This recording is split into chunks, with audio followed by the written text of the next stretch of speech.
Oke, welcome back guys, welcome back to our channel. Kembali lagi ke Edi Sekolah bareng lagi. Special guest actually, Mas Reza kemarin ketemu di bootcamp ya Mas, salam keras. Ya, ya Ya Mas, di ya Mas Reza ini bootcamp. one of the ini ya apa Ethereum developer atau ini ya Mas? Mas founder apa kemarin lupa aku. Ya, company-nya namanya Inamart. Ya ini Mas. Ya, Inamart. Sebenarnya main bisnisnya enterprise software sih, tapi sejak tahun berapa ya, 2017 atau 2018 gitu, mulai lihat-lihat blockchain, Ethereum, dan kawan-kawannya. Akhirnya uh, jadi coba cari tahu lebih banyak aja. Akhirnya uh, jadi involved di dunia ini gitu. Ya benar. Tapi basicnya Uh, benar-benar developer kan Mas, bukan ya ya, apa analis atau bukan ya? iya iya. Saya dulu uh, ya basicnya programmer sih saya. Programmer. Ya. Dari ya dari zaman bahula lah. Ya terus Mas masuk dunia kripto berapa kali gimana Mas? Ini kan orang cerita dulu, katakan apa kata sayang dulu lah. Maksudnya Mas gimana Iya, ekspor kripto? iya saya jadi pertama kali ngedenger Bitcoin tahun berapa ya waktu itu ya? Kalau nggak salah 2000 mungkin 2013 2014 kali ya. Maksudnya mulai tadinya cuma tahu oh ada Bitcoin tapi nggak pernah diggingin itu apa gitu. Terus Ya, uh, saya lihat ada Ethereum. Nah, setelah Ethereum jadi balik lagi saya lihat Bitcoin. Cuma juga nggak apa ya, nggak gitu nggak nggak gitu mau cari tahu juga waktu itu ya. Padahal udah ada white papernya dan lain-lain, tapi saya nggak pernah baca juga. ya, Cuma lama-lama saya tertariknya gara-gara hmm, di Bitcoin itu saya lihat semua transaksi itu bisa di trace ke ke day one-nya lah gitu ya. ya, Dan di situ saya pikir oh ini menarik juga karena transaction history itu semua di keep ya dan semuanya jelas dan ya, satu lagi adalah ya apa namanya dia durable gitu ya jadi ya. nggak bisa diubah-ubah gitu jadi waktu itu uh, setelah itu saya lihat lagi Ethereum um, uh, apalagi ini ya waktu itu pertama saya juga nggak gitu ngerti apaan sih tapi Ya. terus saya lihat oh ada bisa diprogram smart contracts dan lain-lain jadi Hmm. mulai baca-baca lah dari situ. Ya, benar. Terus itu berarti Mas terhitung OG ya, walaupun belum masuk 2013 ya. Tapi ya itulah udah Iya. mendalami Ethereum apa sebagainya, Mas juga udah punya startup kayak gitu kan. Terus aha momen Mas sendiri yang bilang bahwa crypto is here to stay, is not going anywhere. Maksudnya soalnya ada bubble juga kan di belakang tuh yang nganggap crypto ini scam atau gimana gitu kan. Iya, iya. Nah, waktu itu, waktu tahun berapa ya? Mungkin 2000 ya 2017-an lah ya waktu itu ya, 2016, 2017. Kali saya udah, akhirnya saya baca white paper Bitcoin. Terus ya di situ baru apa ya, ya setelah itu baru baru make sense gitu loh. Bahwa terutama kalau yang bikin saya tertarik itu bahwa ini payment network tapi nggak ada penguasanya gitu. Artinya Ya, uh, ini networknya flat ya, nggak ada yang di atas yang lain dan ya, semua bisa diverifikasi. Terus saya pikir kayaknya uh, sesuatu yang baru nih ya, yang belum pernah uh, kelihatan terlihat sebelumnya. Lalu saya lihat Ethereum juga pertama saya baca bukunya siapa yang Andreas Antonopoulos ya kalau nggak oh salah ya oke, ada ya benar. yang mastering Bitcoin lalu Mastering Bitcoin. dia bikin uh, lalu saya lihat beberapa videonya dia sih awalnya ya saat baca bukunya dan di situ baru tuh mau dig in lagi. Nah sebenarnya tahun 2018 kalau nggak salah, saya itu ketemu teman lama, dan rupanya dia itu punya kontak sama orang Cardano. Oh gitu. Ya, lalu saya diajak oleh dia gitu ketemu sama orang-orang Cardano ini. Jadi mulai dari situ ya saya udah lebih banyak mempelajari lagi sekitar tahun-tahun segitu ya. 2018 itu kalau nggak salah. Iya. Oh jadi awal Ya. momennya 2018 sampai Mas berkecimpung di dunia kripto sampai bikin startup kayak gitu kan. Jadi ya Iya, inilah maksudnya aku juga masuk 2017 tuh ya sempat FOMO juga kan, kita nggak tahu kan. Jadi iya, ya dari situ tapi kita belajar dan sekarang udah iya, mulai secara fundamentally udah mulai mumpuni lah. Jadi ya sampai aku yang bikin thread kemarin itu kan yang tapi nggak digubris sih. Yang jelas aku udah mengerti iya, walaupun nggak technical ya, maksudnya di balik layar secara coding aku nggak terlalu, soalnya background aku juga iya, bukan di sana, tapi fundamentally tujuannya aku, value propositionnya aku ngerti sih, Bitcoin mungkin iya. kayak gitu ya. Nah terus Hmm. karena Mas ini kan backgroundnya dari programmer kayak gitu kan. Nah mungkin Mas kemarin kan sempat presentasi itu mengenai Hmm. blockchain itu distributed dan decentralized atau centralized kayak gitu kan. Kalau centralized itu kan kayak database aja kan, nggak ada economic Iya, incentive-nya, nggak ada. Nah kalau blockchain macam Ethereum tuh hitungannya decentralized atau distributed? Soalnya di balik teknologi itu kan ada tokenomics juga kan. Sedangkan Ethereum tuh ada hmm. 70% pre-mine di Ethereum Foundation dan Hmm. itu Hmm. enggak decentralized secara supply kayak gitu kan. Nah, menurut Mas di sini Hmm. ada ini enggak? Maksudnya ya just your thought aja lah. Maksudnya penasaran menurut Iya, Mas ini gimana? Kalau iya, Bitcoin kan lebih equal kan. iya, Sekencang-kencangnya iya, Satoshi Nakamoto aja punya 1% supply deh, cuman punya 5% supply, punya 1 juta BTC. Jadi ya iya, itu iya, mungkin monggo di-share Mas. Iya. iya. Ah, iya, itu kalau dibilang gimana ya? Jadi waktu saya waktu itu pernah lihat yang waktu apa DAO hack ya.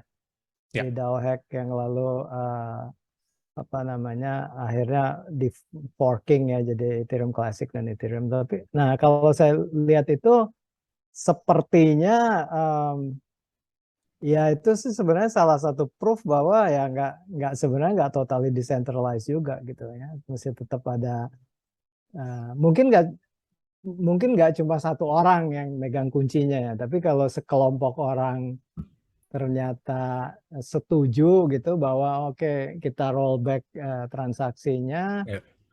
ya rollback dalam arti kita mundur habis itu kita fork ya Ya. apa namanya itu kelar gitu. Kalau Ya. nah kalau di Bitcoin ini eh, yang saya pernah ingat itu ada block size war saja ya, Ya, lalu 2017 nih. ya lalu pecah sama hard forking juga.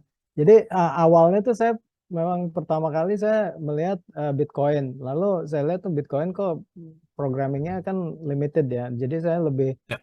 tertarik pada Ethereum dan kawan-kawannya lah ya yang Ya. programmable gitu. Cuma balik akhirnya kalau sekarang lagi yang kalau misalnya mau dibilang decentralized itu kalau pendapat saya sih memang pada saat ini yang paling decentralized ya tetap Bitcoin ya, dibanding yang lain. Mungkin mungkin karena komunitinya juga ya, komunitinya Ya. uh, yang memang mereka pengen stick sama formula Rules-nya. aslinya. Ya. Jadi um, ya kayak gini kan sebenarnya ada apa ya, ada kayak apa sih dibilangnya biasanya bilangnya ada critical mass-nya gitu ya bahwa oke Ya. misalnya di Bitcoin nodes-nya ada berapa sih, misalnya ada 10.000 nodes, lalu Ya. untuk karena ada economic incentive sehingga Hmm. uh, semua partisipan ini lebih baik ya lebih baik ikutin rule-nya gitu loh Ya. daripada mereka cari cara lain karena ternyata lebih menguntungkan kalau ikut rule gitu. Terus baru-baru ini juga saya baca buku ada judulnya The Bitcoin Standard. Ya, Seven Um, Dynamus ya. Yang kemarin aku ini kan yang si apa mantan Pak Menteri Gita Wirawan kan angkat ya, di YouTube ya. Ya. Iya, ya, itu juga menarik ya. Lalu saya juga lihat dia ada podcastnya sama si siapa namanya, Lex Friedman, itu Ya bagus benar. juga, panjang ya, ada 4 jam. 4 Tapi jam, ya. ya, cuma menarik gitu loh. Jadi kayak misalnya Bitcoin Standard juga bukunya, kalau orang yang mau cari apa namanya, bacaan teknikal, bukan bacaan teknikal buat Bitcoin, eh, ya nggak ada di buku itu gitu. Cuma dia bagus sih, dia menjelaskan Iya. dari history of money, apa namanya, emas, perak dan lain-lain sampai ke Bitcoin. Jadi ya saya sih cukup cukup convinced bahwa em, iya yang sampai sekarang yang paling decentralized Bitcoin. Maksudnya saya juga Ya. nggak trading kripto juga gitu. Iya, Cuma iya, iya, iya. It's okay. Bukan maksudnya ya kan orang kan makan ini kan apa iya, iya. nggak tahu mana yang Tapi decentralized atau gitu. iya, cuma kalau kalau saya misalnya ada apa namanya, kayak ada uang-uang lebih apa, semuanya saya convert jadi Bitcoin aja. Nggak. Ya, saya punya juga Avalanche, apa Avax ya. Ya. Eh, tapi ya ya itu aja gitu paling, Hmm. eh, Ya, jadi ya kayak gitu ya. Bitcoin Ya solidnya. menarik sih. Tapi Mas, ya ini kan Sevadin itu kan salah satu Bitcoin maksimalis ya. Mas di sini dikategorisasikan maksimalis atau enggak? Itu apa aja ya. Nah, benernya saya juga nggak gitu paham ya. Sebenarnya definisinya maksimalis itu apa ya? Kayak misalnya oke, tapi kalau kalau sebenarnya kalau sekarang ya, eh, kalau sekarang saya punya pilihan, misalnya saya punya tiba-tiba dapat, misalnya saya tiba-tiba dapat uang gitu yang nggak akan saya gunain untuk keperluan konsumsi apa-apa. Kalau saya sih mikirnya sekarang split setengah ya, setengah setengah ke emas, setengah ke Bitcoin. Jadi nggak tahu itu maksimalis atau bukan. Iya, kalau maksimalis tuh pokoknya ya pengkultusan lah. Maksudnya selain Bitcoin, shitcoin kayak gitu. Jadi Iya, ya itu iya, sering terjadi. Ada komunitasnya memang kuat di Bitcoin, bener ya Mas bilang iya. tadi. Makanya di Kalau maksimalis sampai aku kadang bikin konten yang non Bitcoin aja diserang sama maksimalis kan. Jadi ya itu sih memang value proposition dari Bitcoin. Soalnya ya iya, maksimalis itu ada untuk menjaga ya keutuhan dari Bitcoin itu. Soalnya yang lain itu kan gara-gara desentralisasi tadi kan rawan di pamendam kan. Nggak pernah balik lagi ke iya, all time high-nya. Kalau Bitcoin kan supply-nya fix, jadi orang tuh terinsentif untuk membeli kayak betul, gitu. Jadi betul. ya itulah Tapi makanya apa maksimalis dari sisi kripto. Tapi itu iya, soal-soal lah. kalau Ini nggak ada urusan lah. kalau Kita tetap kasih edukasi ke orang kayak gitu ya, Mas. Nah, kalau terus tadi kalau saya masih menarik juga ya gimana sorry? kalau saya masih punya Avax berarti bukan maksimalis ya. Ya itu just inilah apa culture di Bitcoin kayak gitu. Tapi Terus Avax juga Mas bilang hard tadi cap juga kan. gimana? Sorry.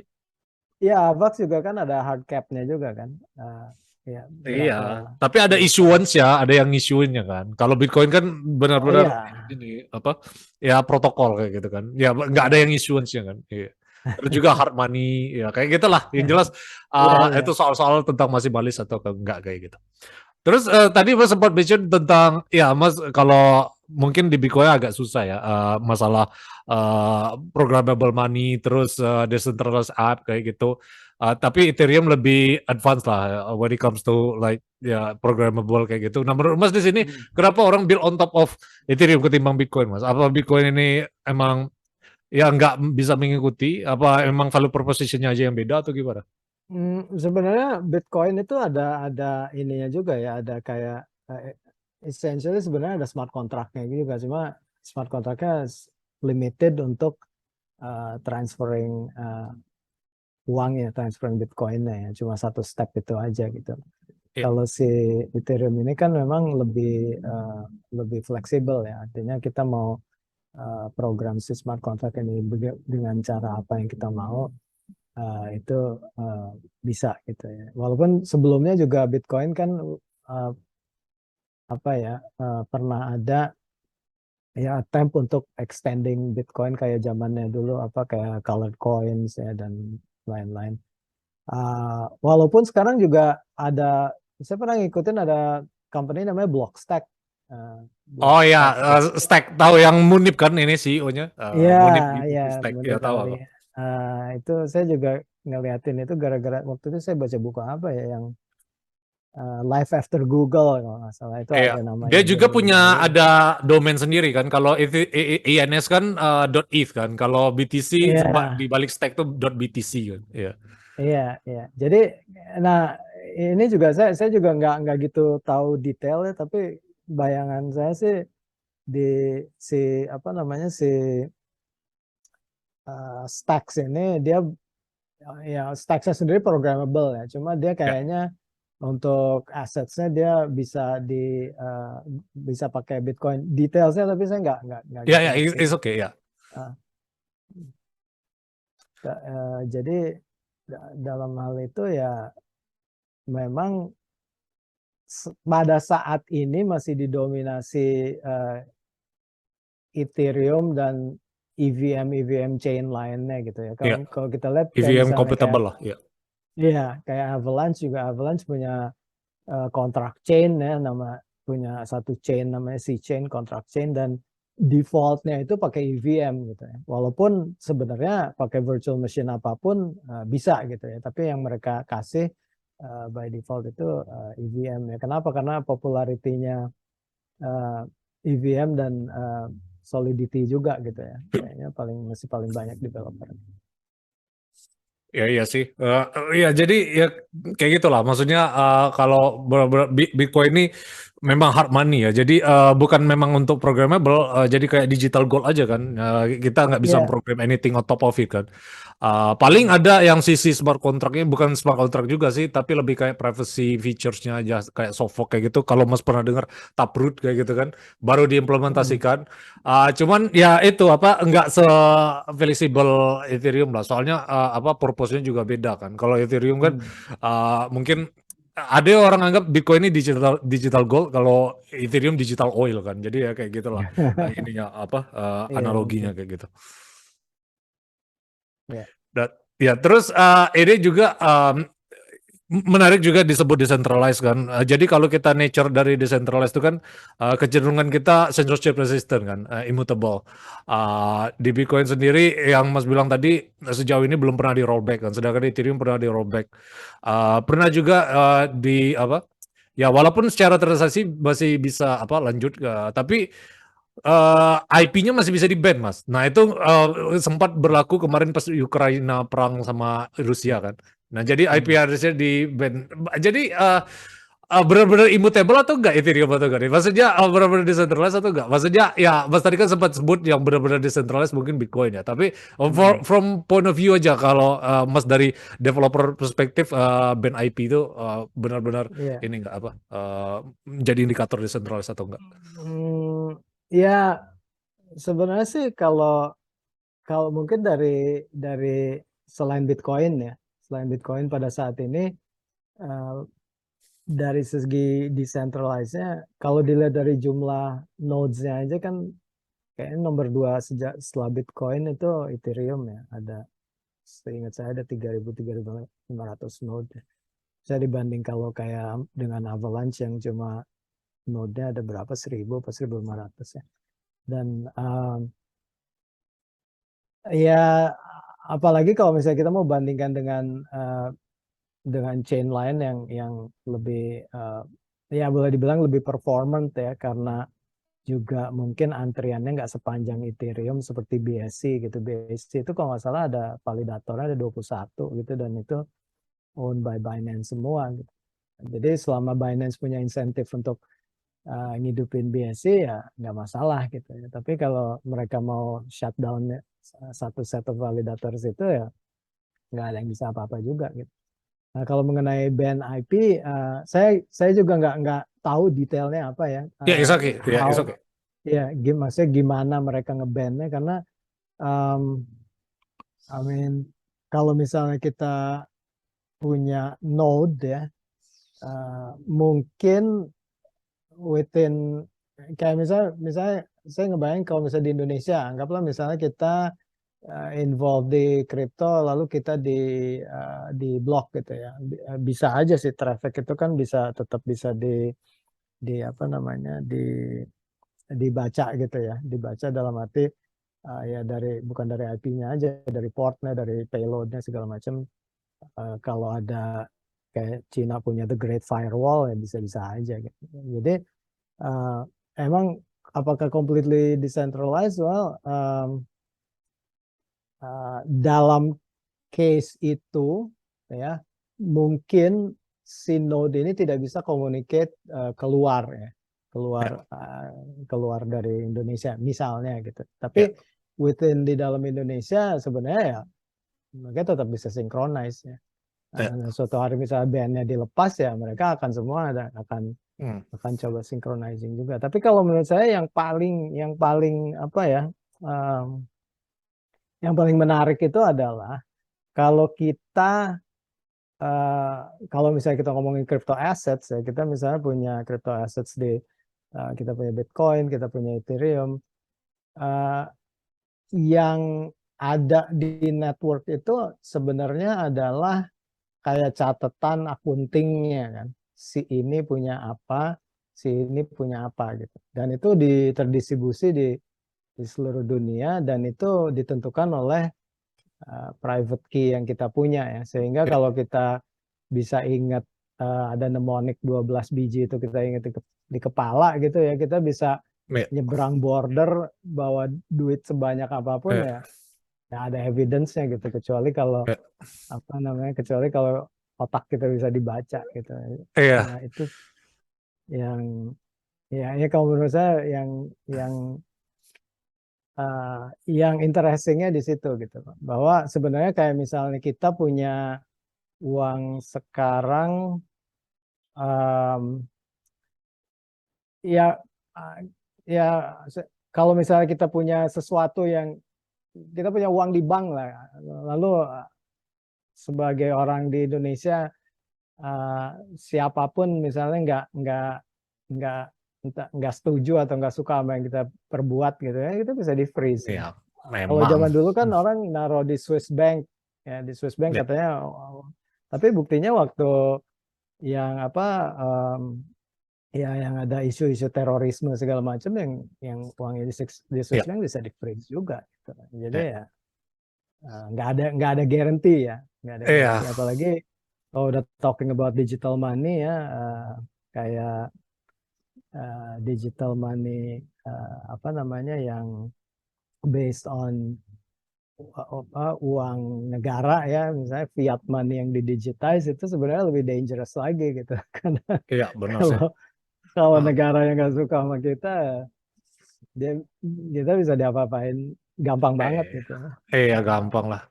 ya, Yang kayak kemarin kan udah inilah, maksudnya Donald Trump kan di-ban di Twitter kan. Jadi lebih besar ya, dari presiden, platform lebih besar dari presiden. Jadi ya kita ya, kedaulatan kita sebenarnya terancam ini. Soalnya Donald Trump aja bisa kayak gituin kan, apalagi kita kayak apa kayak gini. Jadi ya benar sih ya Mas bilang orang mungkin belum sadar atas ya privasi ya data terus sama ya pokoknya yang benar-benar decentralized itu ya. Ini balik lagi ya Bitcoin ya, tapi yang itu tadi ya benar ya Mas bilang tadi mungkin juga ini tergantung sikonnya kalau ban IP atau apa kayak gitu ya. Kalau misal di ban kayak hmm, gitu masih bisa di circumvent asal kalian run your own node lah. Tapi ya kalau Bitcoin itu kan run node-nya running full node-nya, bukan yang ini ya Lightning node ya. Kalau Lightning node kan second hmm, layer. Kalau second layer kan ya, kita jadi liquidity pool ya, liquidity provider buat inbound liquidity-nya kan. Nah, kalau ya, misal yang ini apa Ethereum node kan beda sama kayak Bitcoin. Kalau Bitcoin full node nih ibarat ya kalau kita punya key sendiri, punya kayak ledger atau apa, itu kan became our bank kan. Nah, kita jadi hmm, pemegang uang kita yang Mas bilang mnemonic 12 angka ya, huruf tadi. Tapi di sisi lain kalau kita nggak running node ya kita ibarat naruh berangkas kita di orang. Jadi kuncinya tuh hmm, ya nggak kita 100% punya kita. Jadi benar ya Mas bilang tadi node itu salah satu signifikan ya. Mungkin beda uh, mekanismenya aja kalau di Ethereum ya, kalau node-nya. Kalau di Bitcoin kan nggak ada insentifnya untuk running the node-nya. Untuk kita pegang our key saja. Cuma kalau Ethereum ini kan, apalagi kalau mau pindah itu kan, untuk jadi validator kan butuh 32 ETH kan, untuk itu point ya, ya. ya, Tapi ya itu kan it's not really decentralized. Maksudnya orang belum tentu punya 32 ETH kan. Jadi ya itulah ya, soal-soal kayak gitu mengenai node Bitcoin versus Ethereum mungkin ya Mas. ya, ya, iya. Jadi ya sebenarnya kayak misalnya Bitcoin, Bitcoin either kita punya computing resources-nya atau kita boleh dibilang numpang ke orang ya, numpang bayar gitu ya. Ya. Soalnya kayak uh, itu point lalu yang proof of stake seperti Avalanche lah. Avalanche kalau mau jadi validator kan kalau nggak salah minimumnya 2000 AVAX gitu ya. 2000 ya lumayan gede juga gitu. Itu minimumnya gitu. Tapi untuk apa namanya untuk being di situ ya sebagai validator ya either kita punya uang segitu atau kita apa namanya kayak bisa kayak delegate untuk staking gitu untuk Ya. staking gitu. Nah, bisa juga sih. Ya, delegate staking tuh ada di exchange juga kan. Ya, tapi itu balik lagi kalau exchange kan not decentralized kan. Nggak terlalu kita Ya, bergantung sama exchange-nya. Jadi ya, kayak kita patungan aja kayak liquidity pool kayak gitu kan. Jadi kita nggak perlu ya, ada 32 ETH, tapi kita punya apa ya, andil di sana bergabung di dalam ya, exchange itu. Exchange itu yang jadi pool di sana. Terus dia juga bisa di lend out kan asetnya kayak yang 3AC kemarin bankrupt itu hmm, yang apa dia liquidate. Jadi Ethereum 2.0 kan nggak bisa di ini kan, nggak bisa ditarik kan, uangnya di kolateral kan di sana kan. hmm, Jadi bisa hmm, di ini apa, asetnya tuh jadi kalau Mas tahu yang Lido staking itu jadi stake ETH, hmm, ST ETH. Jadi hmm, dia tuh pack 1:1 sama ETH. Jadi ya ibarat kalau kita inilah apa yang sebelum zaman inilah tahun 71 kan gold standard kan masih back fiat kan. Sekarang ya, nggak 100% fiat tuh di back by gold kan. Jadi kalau dulu tuh masih bisa hmm, 1:1 kalau kita kasih $1 dapat berapa emas kayak gitu kan. Nah kalau sekarang kan ya, money dicetak out of thin air kan. Jadi cuma ya, dicetak dari kentut doang. Jadi itu sih ya, maksudnya benar ya, mungkin yang Mas bilang tadi mengenai ya itulah Ethereum tadi gitu kayak gitu ya mungkin ya. ya, ya, ya. Soalnya sekarang juga uang negara, uang fiat money emang udah nggak ada yang apa namanya di backing sama gold ya. Dulu kan janjinya Amerika yang nge-backing dolar pakai gold sehingga negara-negara lain pun menaruh emasnya di Amerika kan. Terus akhirnya Amerikanya enak-enak aja sama mereka di ya dilepas ya. Kalau sekarang semua negara ya termasuk negara kita juga ya, nyetaknya ya semau maunya aja gitu.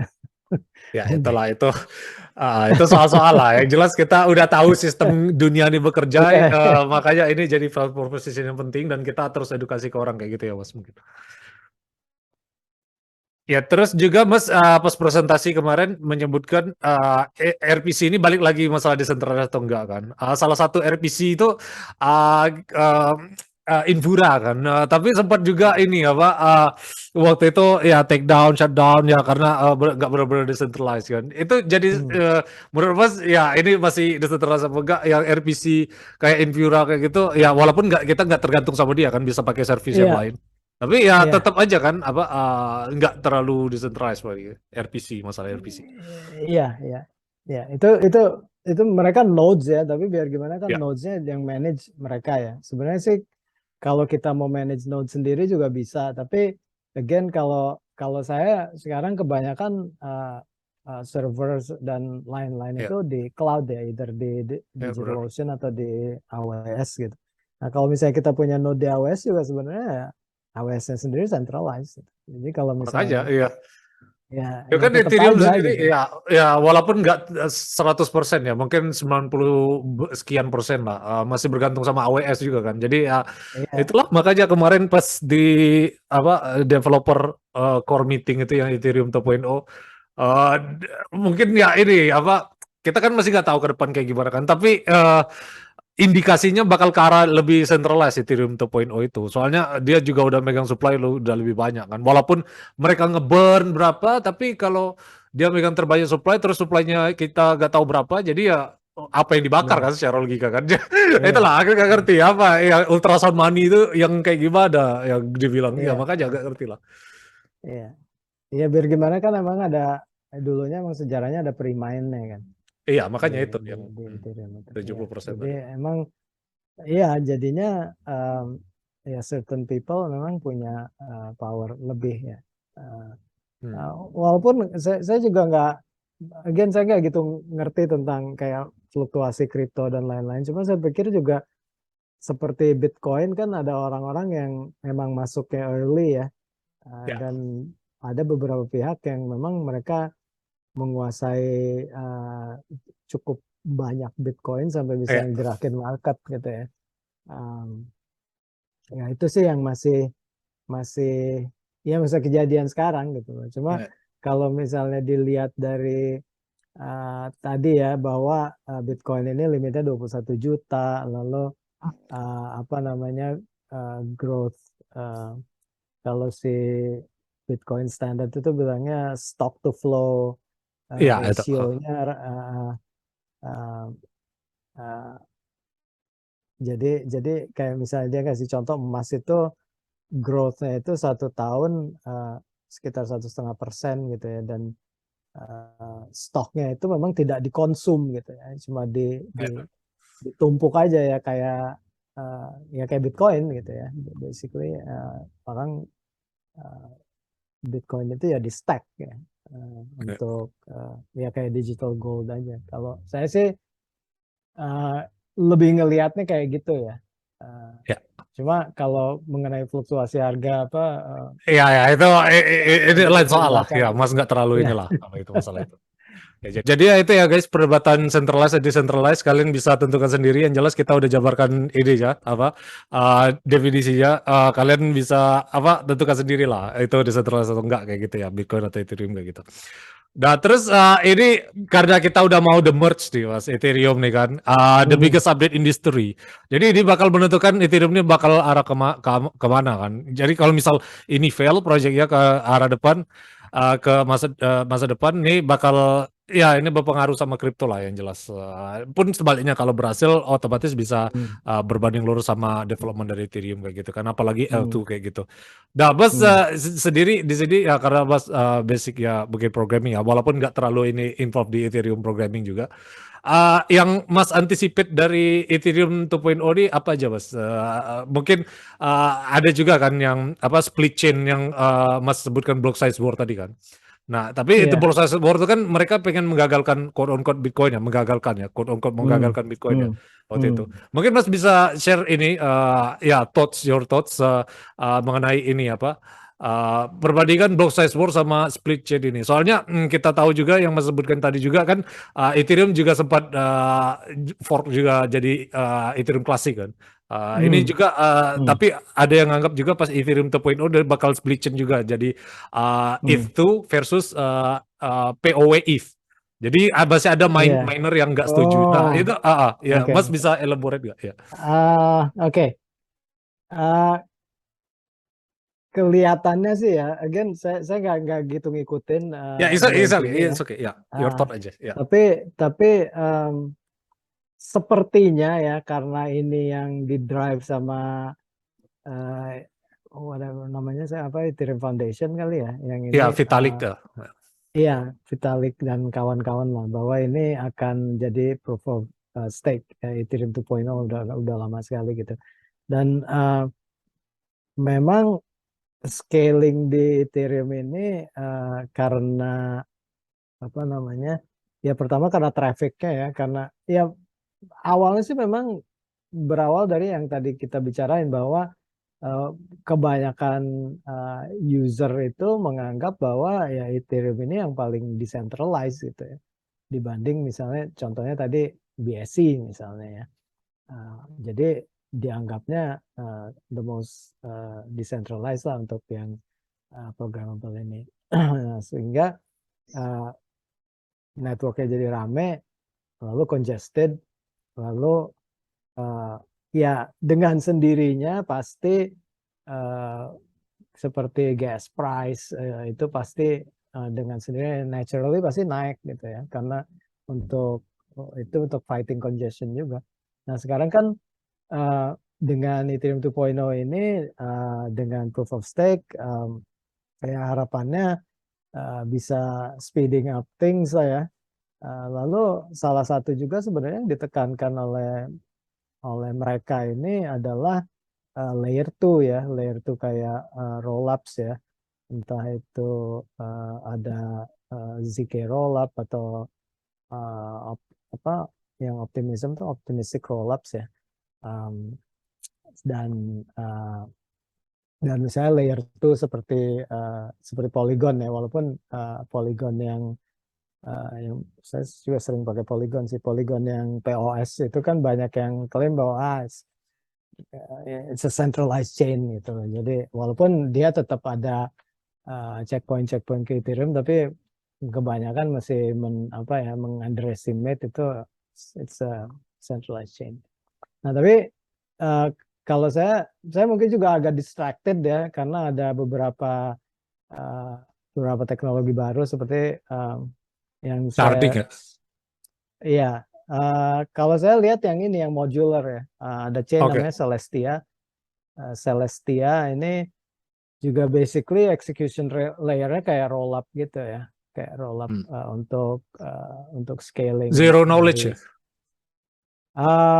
Ya, ada beberapa opsi sih ya. Kebanyakan memang yang yang dianggap paling bagus mungkin ya, dengan ada ZK rollup itu, karena kalau optimistic rollup kan ada kalau ada fraud habis itu baru diperkarain gitu. Iya, Tapi kalau itu ZK klasik lah. rollup kan kalau ZK rollup kan lebih kayak ini gue bisa proof bahwa nggak ada fraud, tapi nggak usah dengan tanpa dia harus lihat details dari transactions-nya gitu. Jadi pertama adalah tadi scaling dari sisi dari sisi layer one-nya ya, dengan ganti switch ke POS ini, kayak misalnya kalau nggak salah si Vitalik pernah bilang bahwa POS dari POW ke POS itu bisa improve-nya bisa 100 kali kalau nggak salah. Nanti kalau pakai dengan roll up, misalnya dengan ZK roll up itu bisa scale 100 kali lagi gitu. Ya. Dari segi dari segi speed-nya ya, untuk processing transactions. Jadi ya kalau saya sih ya, provided ini merge ini successful ya, kemungkinan yang POW yang sebelumnya akan jadi minority ya, at least kalau saya ngelihatnya kayak gitu ya. Karena demand untuk transactions di Ethereum ini memang karena mereka pemain yang originalnya lah ya, jadi demand-nya pasti tetap lebih tinggi gitu. Ya jadi minority sih. Jadi minor juga useless kan. Fungsi dari mana itu kan validate transaction juga kan. Jadi ya iya, makanya. iya, iya. Jadi beda ya. Jadi kalau misalnya udah validator itu memang hitung-hitungan ekonomisnya udah lain dengan miner ya. Kalau kita lihat kayak misalnya hitung-hitungan fee-nya di Cardano misalnya ya, Cardano juga proof of stake ya, terus lalu kayak mungkin Avalanche gitu ya, yang juga POS, nggak kayak, jadi nggak kayak miner seperti miner Ethereum yang POS sekarang. Ya soalnya kan ini pun masih first roadmap mas. Maksudnya the merge kan. Habis the merge kan ada the ports apa yang kayak gitu kan. Nah kalau misal ini aja nggak bisa, kalau misal ya ini amin-amin lah kalau gagal atau apa kan langsung mungkin aneh kan, nggak bisa balik lagi ke proof of work. Jadi ya itu sih maksudnya there is no turning back lah. Kalau misal ini ya ada kenapa benar ya mas tadi ya, mungkin technological point of view ini bikin excited bagi developer kayak gitu. Cuman kalau networknya congested atau nggak sesuai ya harapan ya, ini one of the biggest disaster in crypto sih. Ya, Block Size War kan kemarin dibilang kayak gitu lah kan. Bitcoin Cash tuh pengen jadi apa? Is the new Bitcoin kayak gitu kan. Tapi nggak ada insentifnya untuk kayak gitu. Otomatis dia gampang di 51% attack. Terus habis fork yang Ethereum kemarin juga, Ethereum Classic kan juga 51% attack juga kan. Jadi gampang untuk apa insentif untuk hacker tuh ngehack dia. Nah, ini jangan sampai kejadian sih di Ethereum. Makanya aku ya untuk yang lain tuh agak susah ya. Maksudnya aku Bitcoin sih walaupun masih ada unsur spekulasinya kan naik turun kan, tapi aku masih berani naruh sebuah harta di sana. Cuman kalau Ethereum ada sih. Ngeri sih. Kalau ya saya juga sama. Saya juga kalau misalnya saya memang punya uang ekstra gitu ya untuk ke kripto, saya pasti ya belinya cuma Bitcoin. Ya, ya Ya, yang jadi itu yang sam- ya tetap no matter siapa kita tetap stay objektif kayak gitu ya Mas. Terus ya ya tadi Mas nyebut juga avalanche kayak gitu kan. Nah, ya terus Mas presentasi kemarin juga ada menyebutkan ya L3 lah. Kalau L2 itu kan avalanche juga termasuk ya L2 ya Hmm. atau enggak Hmm, avalanche? ya, kalau Avalanche sebenarnya itu layer one, cuma mereka ini strukturnya agak beda. Jadi mereka didesainnya jadi sub network gitu. Oh, Jadi kayak ini ya, sebenarnya kayak harmoni ya mungkin ya. saya nggak gitu Belum tahu belum tahu ya. harmoni. Oh, oke ya, sorry. Belum Ya. tahu. Tapi kalau Avalanche itu modelnya adalah mungkin bandingannya kayak ini ya, kayak Cosmos, Polkadot ya. Ya, benar. Polkadot juga kan punya Oh, parachains gitu kayak ya. interoperability chain ya. Kayak apa Eh, para chain side chain kayak gitu ya. iya, iya, cuma nggak tahu ya. Saya kalau ngelihat Avalanche kok kayaknya less less complicated dan Parachains ya. Jadi Oke. kalau misalnya di Avalanche itu kalau kita misalnya punya aplikasi decentralized app yang ternyata trafficnya jadi besar ya, atau ada decentralized app lain yang trafficnya besar ya. Kalau di satu chain seperti di Ethereum, semua kena imbasnya kan. Nah, Ya. jadi kalau kita misalnya punya service ya, tiba-tiba keluar Uniswap gitu, yang tiba-tiba gara-gara Uniswap trafficnya jadi tinggi, ya Hmm. kita yang punya aplikasi kecil pun kena imbasnya gitu. Hmm. Nah, kalau di Avalanche ini kita bisa bikin namanya subnetwork ya. Jadi subnetwork itu syaratnya apa? Adalah kita punya validator yang memvalidasi mainnetnya juga. Hmm. Walaupun ya konsekuensinya adalah kita mesti naruh 2000 AVAX ya. Ya. 2000 AVAX itu ya lumayan lah. AVAX itu sekarang berapa ya? Mungkin 25-30 dolaran. Iya, yang jelas itulah. Ya, ya lumayan banyak lah gitu ya. Ya. Nah, tapi kalau misalnya kita punya satu validator yang validate mainnet, lalu kita bisa punya subnetwork sendiri. Dan kita bisa ngajak eh, orang lain mau jadi validator di subnet sini bisa juga ya. Syaratnya mereka apa? Mereka jadi validator mainnet juga. Nah, subnet ini bisa sefleksibel di mana seperti kita di Ethereum kita bayar transaction fee pakai ETH ya. Kalau kita di Polygon kita bayarnya pakai Matic ya. Di Avalanche kita bayarnya pakai AVAX. Nah, tapi kalau kita punya sub network sendiri gitu ya, itu ada apa? Kita bisa punya aset kita sendiri untuk sub network itu. Ya, jadi Ya. bayar fee-nya pun bisa dengan itu gitu, dengan Oh, jadi apa itu namanya? nggak terhitung L2 ya, tapi ya Enggak. interoperability chain kayak gitu ya mungkin. Iya, iya.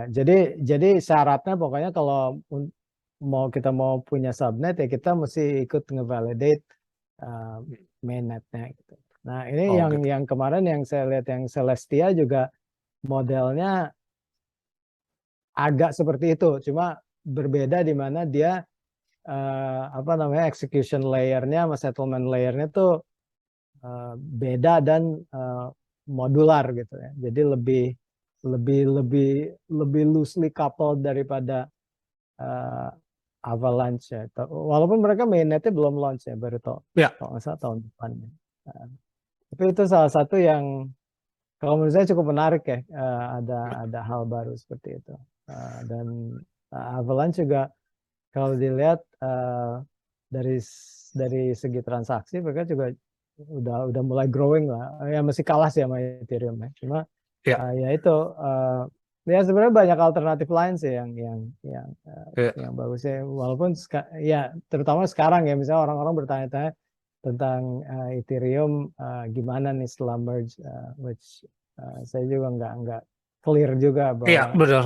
kayak Ya gimana? kalau dijadikan money balik-balik lagi sih apa ya walaupun secara apa scalabilitas mungkin lebih cepat transaksinya kan pakai Avalanche atau L2 kayak gitu. Cuman di sisi lain kan ada kalau Techonomics itu kan ada likuiditasnya juga. Jadi kalau kita Hmm. apa ya pakai Avalanche ya bisa transaksi lebih cepat ya bisa. Cuman kalau kita convert yang lain kan kadang ada slippage ada apa. Jadi karena Hmm. likuiditasnya nggak ada di sana kan. Jadi ya itu sih Hmm. banyak yang perlu ditimbangkan. Orang lebih mementingkan likuiditas. Bitcoin kan koin yang terliquid lah. Maksudnya walaupun di hold sebagai bagian banyak orang kan, tapi tetap ada orang yang jual dan beli every second lah. Koin yang lain kan Ya. belum tentu kan. Makanya market cap-nya juga menyesuaikan. Jadi ya benar ya Hmm. Mas bilang tadi itu mungkin nature dari L2 kayak gitu ya Mas. Tapi Hmm. kalau di sisi lain kalau misal ini Ethereum 2.0 bakal bikin L2 obsolete atau justru bakal ini apa ya go hand in hand Mas. Maksudnya bakal Ya. sama-sama ya sukses lah ibaratnya. Iya. Justru sebenarnya ngebuka kesempatan untuk L2 lainnya ya. Seperti kayak Polygon juga kan udah punya yang ZK Rollup ya. Namanya Oke. Polygon apa sih? Lupa. Ada lah. Sebenarnya sih itu opening apa ya? Opening opportunities untuk yang mau building L2 ya, entah itu pakai ZK atau optimistic rollup atau mungkin juga ada yang lebih baru ya yang saya nggak akhir-akhir ini nggak terlalu ngikutin gitu ya. Ya, Uh, tapi ya begitu. Jadi kalau dari sisi Ethereum sepertinya mereka ngelihat scaling itu ya di luar sharding ya of course ya. ya, Tapi mereka lihat scaling itu adalah satu switch ke POS ya, terus kedua adalah dengan rollups ini gitu. Preferably ZK rollups, tapi ada juga yang pakai optimistic rollups seperti Optimism yang iya udah optimism yang lumayan. Mas share kemarin ya. Ya, Tapi ya itu sih, ya mungkin ada argumentasinya tuh ya bahwa bilang L2 obsolete ya karena kita pindah chain dari proof of work ke proof of stake biar bikin Ethereum lebih scalable kan, lebih murah transaksinya hmm, atau apa. Jadi yang lain tuh ya bakal inilah apa ya bakal nggak bisa bersaing lah sama Ethereum karena network effect-nya juga iya, gede juga kan. Tapi ya benar ya Mas bilang tadi kalau teknologinya kan mungkin bisa nge-support Ethereum ya. I don't know, maksudnya nggak melulu soal mainnetnya kayak gitu kan Ethereumnya. iya, Blockchain, maksudnya bukan L2-nya tapi ke L1-nya, L1 itu Ethereum kayak gitu ya iya, Mas. iya. Jadi hitungan hitungan persisnya juga saya nggak tahu, tapi saya pernah Ya, it's okay dengerin ya. pernah pernah dengar interviewnya Vitalik. Lalu dia ditanya POS itu bisa berapa kali gitu ya. Dengan POS itu kalau nggak salah dia bilang 100 kali ya. Cuma 100 kali pun sebenarnya belum cukup gitu loh, sehingga Hmm, harus menggunakan scaling dengan rollups yang bisa oke. ngasih 100x lagi gitu. Jadi sebenarnya even dengan Ethereum 2.0 ini uh, masih tetap untuk scaling itu masih perlu ada L2 Oke. dalam bentuk rollups ini gitu. Ya. Ya, Ya, soalnya ya mungkin bisa hampir free lah. Jadi kita sama kayak transaksi inilah apa ya centralized transaction kan. Jadi ya mungkin bakal ke arah sana tapi ya itu sih apa tetap ya nggak terlalu centralized kayak Bitcoin ya balik-balik lagi. Ya, ya, ya. Ya, jadi kayak gitulah ya, soal-soal Ethereum 2.0. Nah, mungkin ini udah agak sejam Mas. Mungkin Mas udah mau jam tidur juga. Ini just ya. for fun financial advice. Ini kira-kira Mas masih ada target ke berapa Bitcoin Ethereum ke 2 tahun ke depan? Ya, atau apa Uh, masih bullish atau enggak? Ya, just for fun, just for fun. iya ya. Ya itu kalau misalnya memang mau masuk ke kripto ya beli Bitcoin aja. Oke, ya. Kalau kalau saya kayaknya ya tetap ya again saya cuma mikirnya adalah kalau misalnya saya suka bilang gini ke kalau lagi ngomong Bitcoin gitu ya atau kripto sama orang saya bilang kalau misalnya punya uang 1 juta ya kalau punya uang 3 juta pegang 1 juta cash ya rupiah atau dolar whatever lah pokoknya pegang cash 1 juta lagi jadiin emas 1 juta lagi jadiin Bitcoin. Habis itu kita ketemu lagi 5 tahun lagi gitu. Artinya nanti lihat uang itu hari ini bisa beli apa, 5 Ya. tahun lagi bisa beli apa gitu. Dan kalau saya bilang saya berani apa ya, eh, berani bilang bahwa in 5 years ya yang pertama ya, cash-nya itu akan yang jadi yang paling parah gitu.